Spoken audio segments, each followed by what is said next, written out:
Tahukah kamu bahwa salah satu organisasi politik awal di Indonesia justru didirikan oleh seorang Belanda?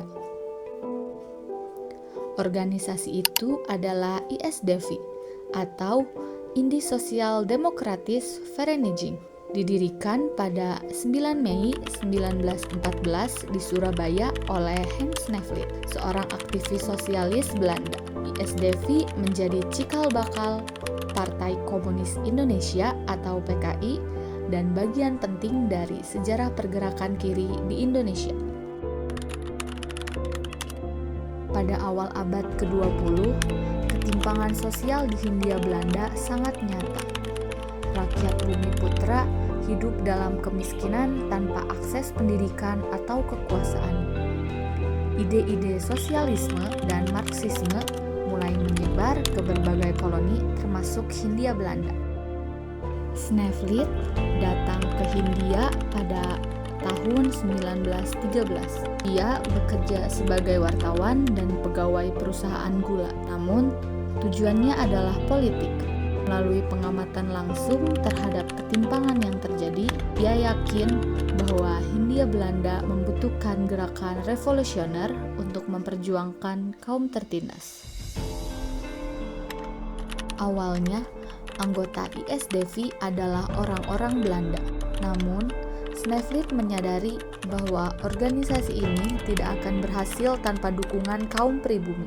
ISDV mulai menyusup ke serikat buruh seperti VSTP, organisasi pekerja kereta api dan tram, serta menerbitkan surat kabar seperti Het Vrije Woord dan Suara Merdeka sebagai alat propaganda. Dari gerakan ini, lahirlah tokoh-tokoh penting Indonesia seperti Semaun, Darsono, Alimin, dan Tan Malaka. Mereka menjadi pelopor gerakan kiri di Indonesia. ISDV melihat potensi besar dalam organisasi Sarekat Islam atau SI yang memiliki jutaan anggota. Melalui cabang SI Semarang, ISDV menyebarkan pengaruh ideologi kiri. Akibatnya, SI terpecah menjadi dua faksi, SI Putih yang religius dan nasionalis dipimpin oleh Cokro Aminoto dan Agus Salim, serta SI Merah yang revolusioner dan pro-komunis dipimpin oleh Semaun dan Darsono. Konflik ini menandai perbedaan pandangan dalam strategi perjuangan melawan kolonialisme melalui diplomasi atau revolusi. Pada tahun 1920, ISDV berganti nama menjadi Perserikatan Komunis di Hindia dan pada 1924 menjadi Partai Komunis Indonesia. PKI menjadi partai komunis pertama di Asia yang bergabung dengan Komintern, jaringan global partai komunis yang dipimpin oleh Uni Soviet. PKI berkembang pesat dengan membentuk cabang di berbagai kota, mengorganisasikan buruh, melakukan pemogokan, dan mendirikan sekolah rakyat. Namun, kekuatan ini mengkhawatirkan pemerintah kolonial. Tahun 1926, PKI merencanakan pemberontakan bersenjata. Pemberontakan terjadi di Banten pada November 1926 dan di Silungkang, Sumatera Barat pada Januari 1927. Namun, pemberontakan ini gagal. Pemerintah kolonial menindak dengan kejam. Ribuan orang ditangkap, disiksa, dan sekitar 1.300 orang diasingkan ke kamp tahanan Bovendigel di Papua.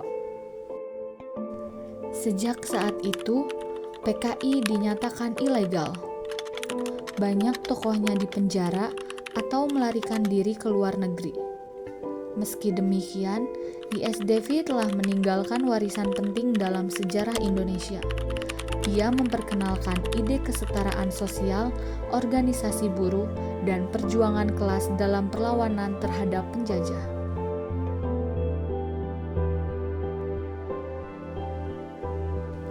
ISDV menunjukkan bahwa perjuangan untuk kemerdekaan bisa lahir dari berbagai arah, bukan hanya nasionalisme, tapi juga sosialisme. Itulah kisah ISDV, sebuah organisasi kecil yang memulai gerakan besar dan mengubah cara kita memahami sejarah perlawanan di negara ini.